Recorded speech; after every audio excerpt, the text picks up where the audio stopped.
பண்டிப்பூர் வன காப்பகத்தில் தீ தடுப்பு கோடுகள் அமைக்கும் பணி தீவிரம். பனிக்காலம் முடிந்து இலையுதிர் காலம் தொடங்கும் நிலையில் மலைப்பகுதியான நீலகிரியில் வறட்சி காலம் தொடங்கும் நிலை ஏற்படும். புட்கள், தாவரங்கள் காய்ந்துவிடும். இதில் முதுமலை பண்டிப்பூர் காப்பகத்தில் காய்ந்த புட்கள், சருகுகள், தீ விபத்து ஏற்படும் வாய்ப்புகள் உண்டாகும். குறிப்பாக இப்பகுதியில் செல்லும் வாகனங்களில் பயணிப்போர் வீசி எறியும் சிகரெட் மற்றும் தீ மூட்டுவது போன்ற செயல்களால் தீ ஏற்படும் வாய்ப்புகள் அதிகரிக்கும். இதனை தவிர்க்க சாலையோர புல்வெளிகளை தீயிட்டு எரித்து தீப்பிடிக்க வாய்ப்புகள் இல்லாமல் வனத்துறையினர் செய்து வருகின்றனர். இத்தகைய தடுப்பு கோடுகள் அமைக்கும் பணியை கர்நாடக மாநிலம் பண்டிப்பூர் புலிகள் காப்பகம் தொடங்கிவிட்டது.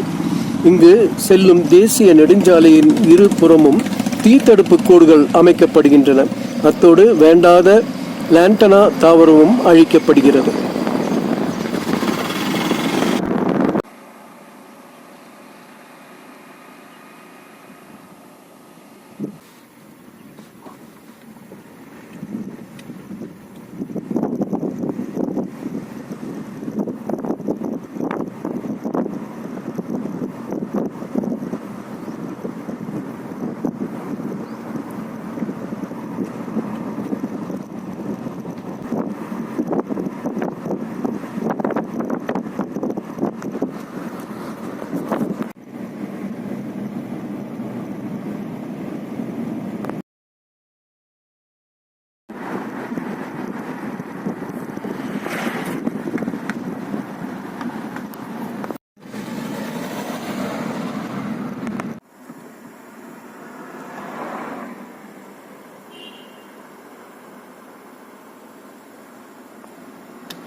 நல்லா எரியுது.